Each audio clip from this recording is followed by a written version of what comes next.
Magandang hapon po ulit dito sa Cherry Hill, New Jersey. So, today Saturday, day off ko. Now, hindi ako nakapaglaba ng 3 weeks siguro. So, habang naglalaba ako, ayaw ko mag-stay sa bahay kasi may naaalala ko.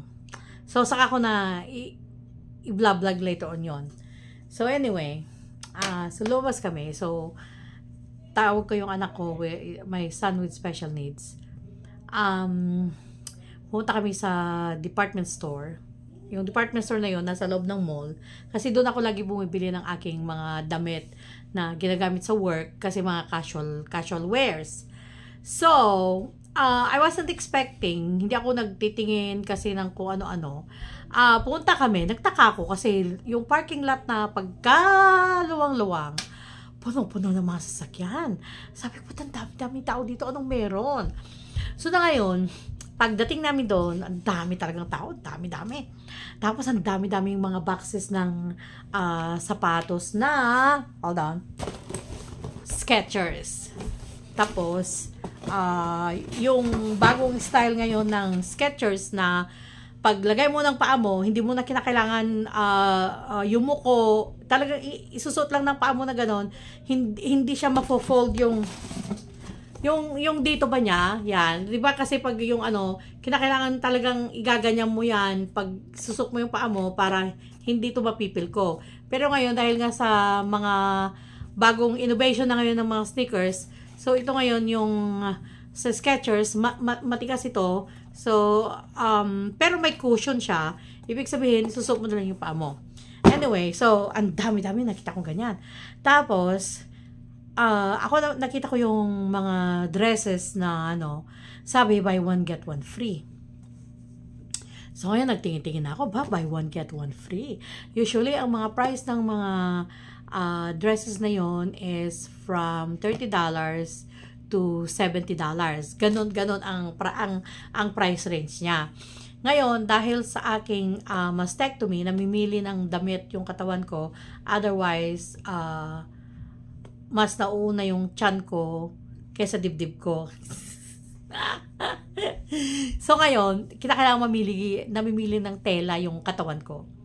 So, sukat dito, sukat yun, sukat dito. So may nagustuhan akong isa. Tapos, sayang naman, buy one get one free. So ngayon, naghanap ako ng ka-get one free niya. So, the same rack na pinagkuhanan ko at nakasulat doon buy one get one free. Tapos para ma-sure ako, tinanong ko pa yung clerk, is this included, this dress is included with this one for buy one get one free? Let me show you.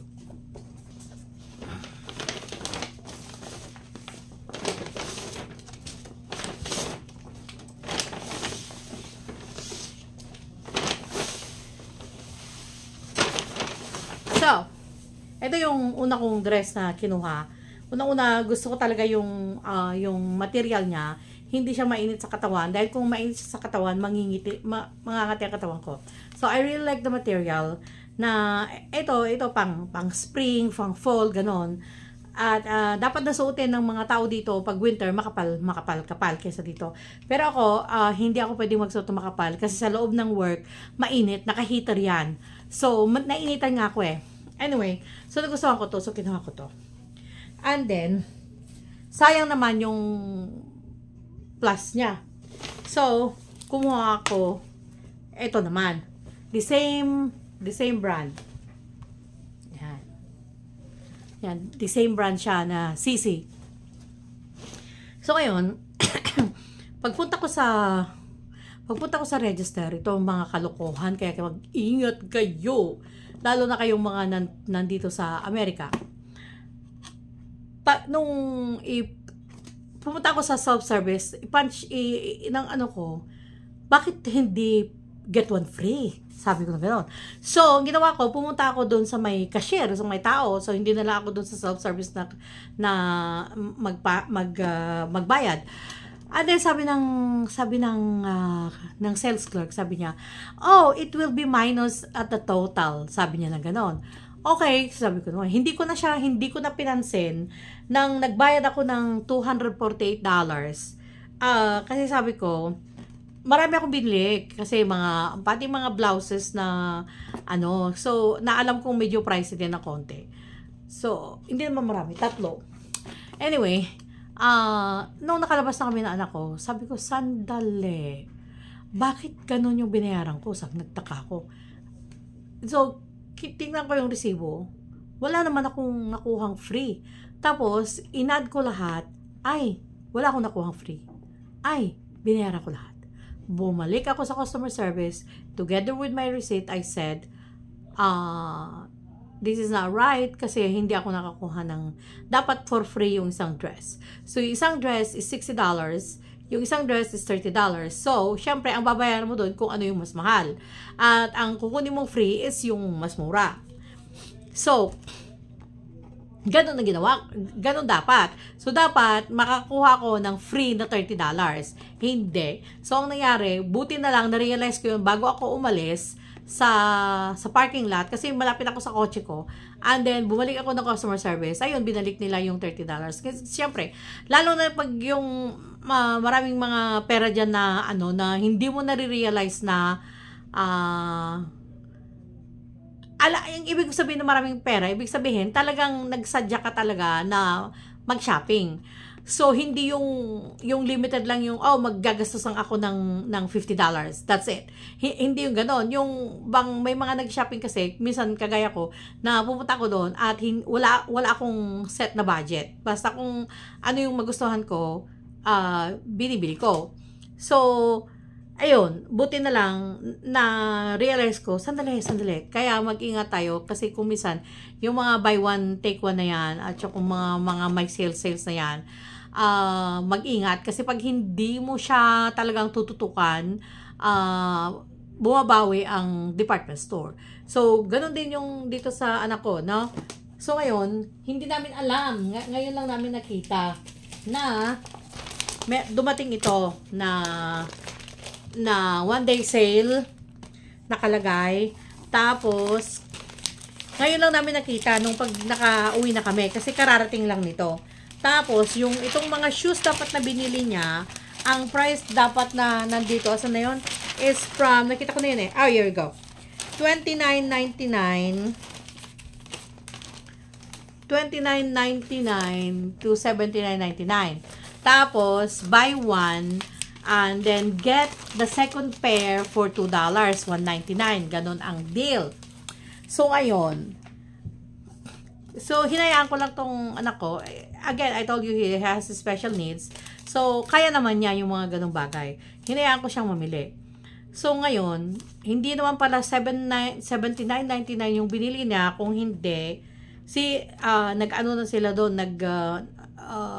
nag-fraud na sila doon ng nilagay nila na presyo. Kung hindi, this is $94.99. So, ginawa nila ito na $94.99, which is, I don't think this is the right price for this. I mean, ang Skechers, isa siya sa mga very comfortable na isuot at hindi siya yung mamahalin na klase. Hindi siya yung mamahalin na klase, pero comfortable siya. So, ang Skechers. At saka, maganda to sa mga malalapad ang paa. So, imagine, tignan $94.99 ito, which is, hindi to dapat. Kasi pag pupunta ka to sa ibang store na hindi naka-sale, siguro ito probably mga 60, ganon. Tapos, may kinuha siya, ito yung price. The same watch. Ito kung paano kayo nila niloloko.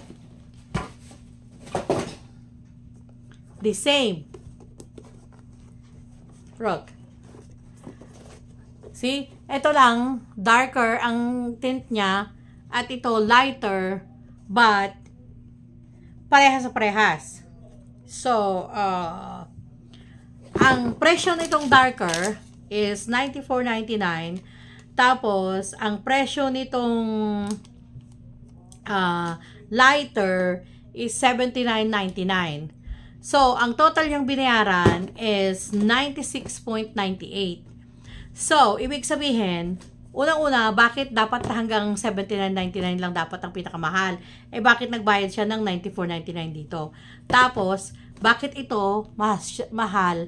Eh, parehas lang naman nito ng lighter version niya. So, ang nagbayad siya ng $96.98. Pero, pag pupunta ka sa outlet, itong mga to, pag sa outlet mo kasi bibilhin, baka mabibili mo itong dalawa na to, ng tig 45. So, ganun din, $90 din.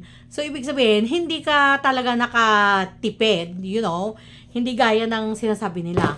Anyways, yun lang. Kaya, mag-ingat sa mga sale na yan because hindi yan totoo. Maaari siguro makatipid ka siguro ng I want, you know, few dollars. Kagaya itong binili kong ito. Na $30 yung isa. Pero yung kapares niya pala, 60. O, di ganun din. Oh, actually, this is so expensive pala. $119 pala ito. Kaya nakasale lang siya ng 60.